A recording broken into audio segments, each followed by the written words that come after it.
Hello everyone. सो हमारा आज का टॉपिक है calculation of density of unit cell. Density हम किस तरह से कैलकुलेट करते हैं? मास पर यूनिट वॉल्यूम। मास को डिवाइड कर देते हैं बाय वॉल्यूम। मास कौन से वाला? मास इन ग्राम। ठीक है। अब यहाँ पर डेंसिटी ऑफ यूनिट सेल भी क्या हो जाएगी? Mass of unit cell divided by volume of unit cell. Okay. अब जो यूनिट सेल है उसका मास किसकी वजह से होता है? उसमें जितने एटम्स प्रेजेंट होते हैं, total atoms present multiplied by mass of one atom. क्योंकि अलग अलग क्रिस्टल लैटिसेस में अलग अलग नंबर ऑफ एटम्स प्रेजेंट होते हैं पर unit cell. So total atoms जितने भी प्रेजेंट है किसी क्रिस्टल लैटिस में, किसी क्रिस्टल यूनिट सेल में, उसको मल्टीप्लाई करोगे मास ऑफ वन एटम से और उसको डिवाइड करोगे वॉल्यूम ऑफ यूनिट सेल से। सो यहाँ पर डेंसिटी का फॉर्मूला क्या हो गया? Z into M divided by a cube, जहाँ पर Z क्या है? Number of atoms per unit cell. ये आपने पढ़ लिया है कि number of atoms per unit cell किस तरह से कैलकुलेट करते हैं। ठीक है। अगर आपने नहीं देखी है वो वीडियो तो मैं डिस्क्रिप्शन बॉक्स में उसका लिंक शेयर कर दूंगी। M क्या है यहाँ पर? Mass of one atom in gram.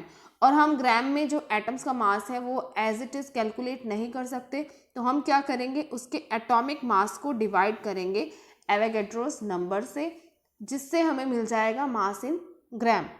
और ए क्यूब क्या है यहाँ पर? Volume of unit cell. A क्या है? एज ऑफ क्यूब, क्योंकि हमारे पास एक क्यूबिक यूनिट सेल है तो वॉल्यूम ऑफ यूनिट सेल क्या हो जाएगी? Edge cube. और ये यूजुअली हमें पिकोमीटर में दी होती है, तो हमें इसे कन्वर्ट करना होता है सेंटीमीटर में या फिर मीटर में। अगर हमारी डेंसिटी कैलकुलेशन है ग्राम में तो हम इसको कन्वर्ट करेंगे सेंटीमीटर में। 1 picometre is equals to 10⁻⁻10 centimetre.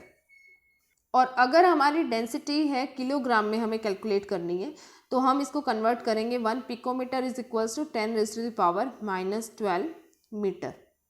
Okay. तो ये हो जाएगा हमारे पास डेंसिटी का final formula. D is equals to Z into M divided by N A into a cube. N क्या है यहाँ पर? Na Avogadro's number. और उसकी वैल्यू क्या होती है एवोगैड्रोस नंबर की? 6.022 इंटू 10⁻23 पर मोल।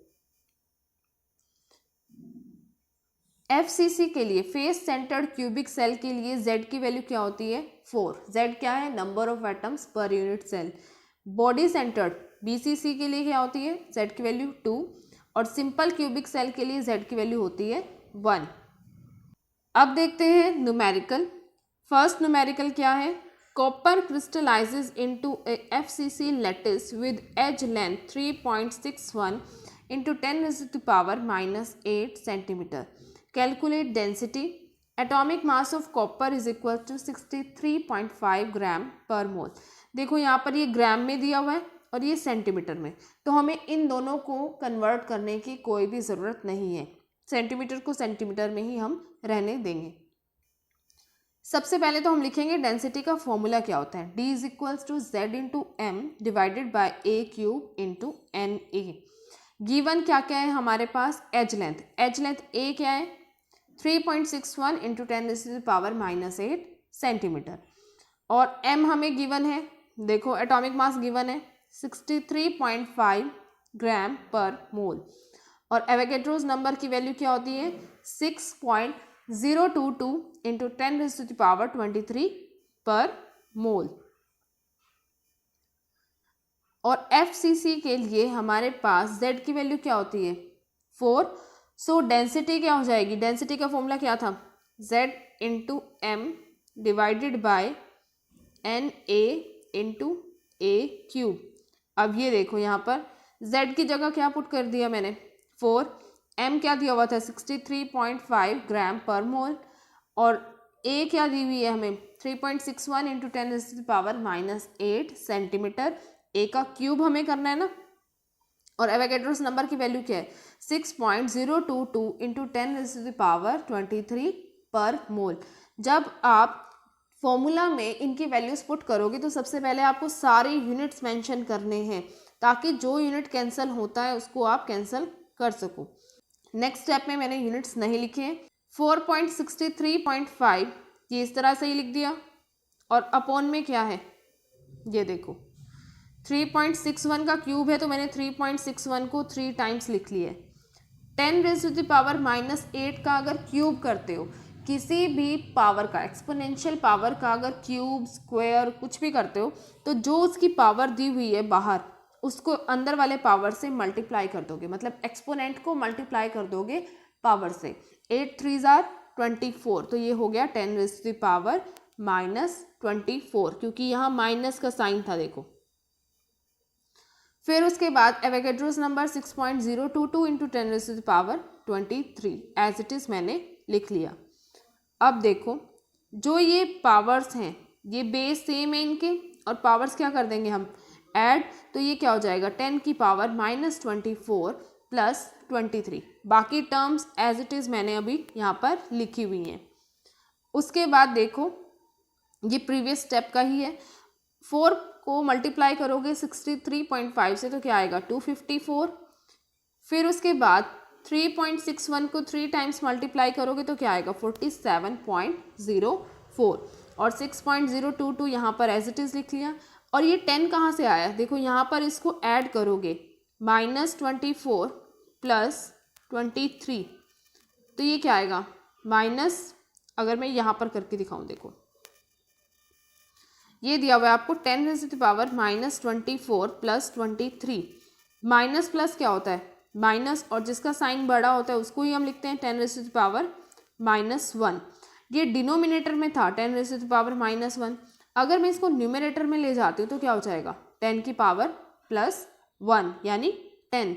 सो ये यहाँ पर ये देखो ये जो 10 है वो मैंने यहाँ से लिख दिया है। जो 10 की पावर -1 डिनोमिनेटर में आया था उसको मैंने न्यूमरेटर में लिख दिया है सिंपल 10, ठीक है।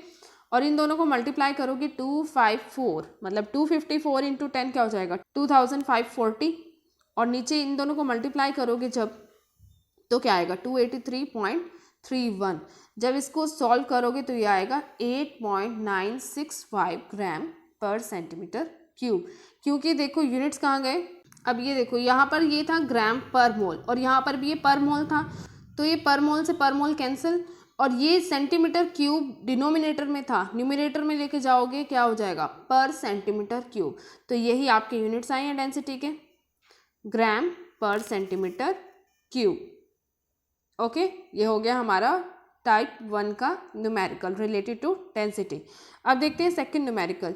सेकंड न्यूमेरिकल में क्या दिया हुआ है, an element with molar mass 2.7 into 10⁻⁻2 kilogram पर मोल। अब ये देखो यहाँ पर जो मोलर मास है वो किस में गिवन है, किलोग्राम में, मतलब जो हमारी एज लेंथ है उसको हमें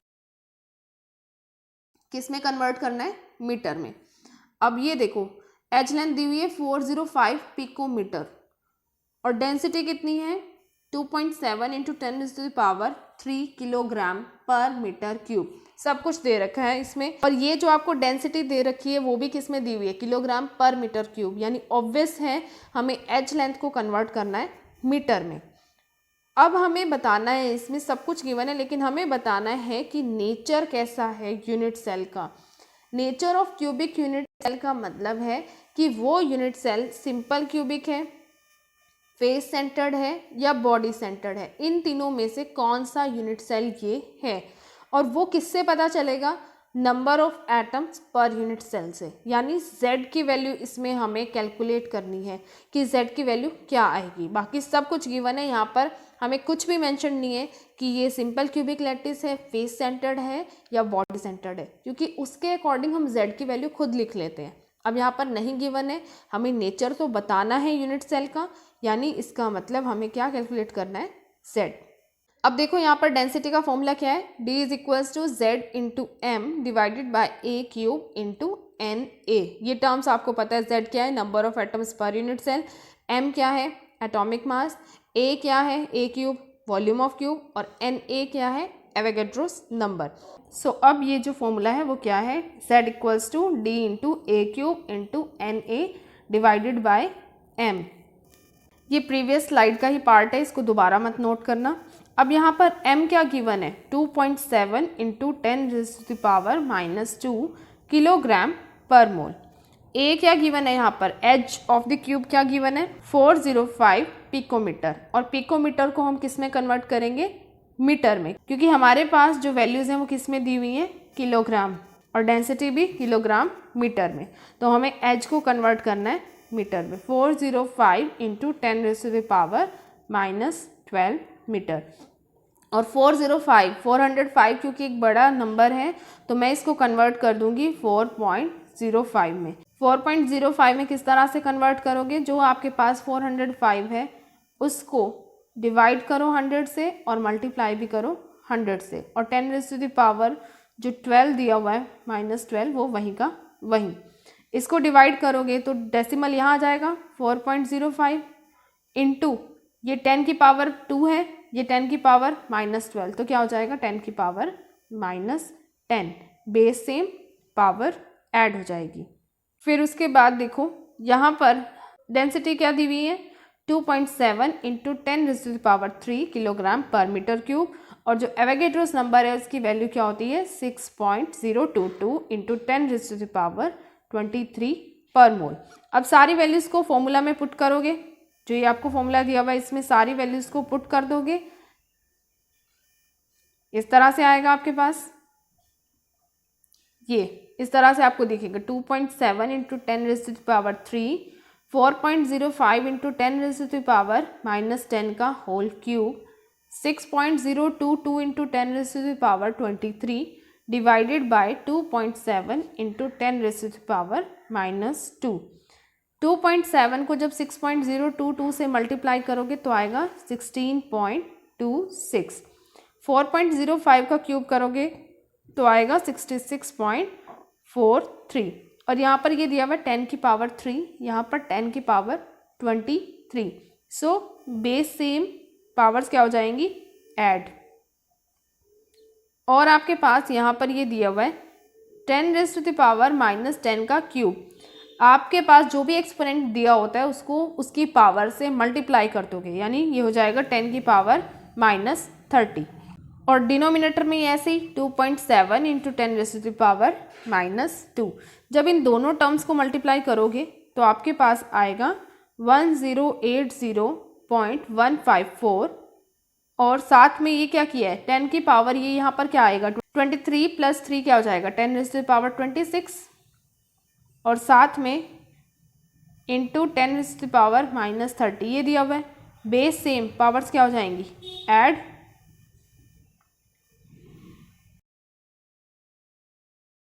प्लस माइनस क्या होगा माइनस, और साइन किसका आएगा, जो बड़े वाला नंबर है तो ये आएगा 10 की पावर -4, यही आपके पास यहाँ पर आया हुआ है, ठीक है। और डिनोमिनेटर से 2.7 से जब इसको डिवाइड करोगे तो आपके पास आएगा 400.06, और 10⁻⁻2 यहीं पर। अब ये 10⁻⁻4 को अगर मैं नीचे लेकर आती हूँ, डिनोमिनेटर में लेकर आती हूँ न्यूमरेटर से, तो इसकी पावर का साइन क्या हो जाएगा, चेंज हो जाएगा, 10 की पावर +4 बन जाएगा, और ये 10 की पावर -2 ऑलरेडी गिवन है यहाँ पर, तो ये बेस सेम है, इनके पावर्स ऐड हो जाएंगी 4 - 2, तो ये क्या हो जाएगा 2, ठीक है, यही यहाँ पर किया हुआ है।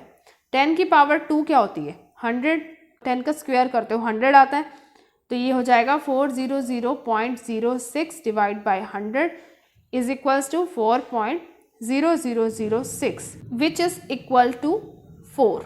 अब यहाँ पर हमारे पास फाइनली z की वैल्यू आ गई है 4, और ये किस केस में होता है, फेस सेंटर्ड क्यूबिक सेल के केस में। As z equals to 4 so unit cell is FCC। इस तरह से आपको कैलकुलेट करना है z को। अगर आपके पास न्यूमेरिकल में कैलकुलेट करने को बोला हुआ है कि मॉलिक्यूलर मास कैलकुलेट करो या एटॉमिक मास कैलकुलेट करो, और बाकी सब वैल्यूज़ आपको दी हुई हैं, तो आप वो भी कैलकुलेट कर सकते हो। अगर आपको बोल दिया एज लेंथ कैलकुलेट करो, तब वो भी आप सब कुछ कैलकुलेट कर सकते हो, only by using the formula d is equals to z into m divided by a cube into NA। अगर एज के बारे में बोल रहा है कि एज कैलकुलेट करनी है, a क्यूब इधर ले आए, बाकी सब कुछ उधर ले जाओगे,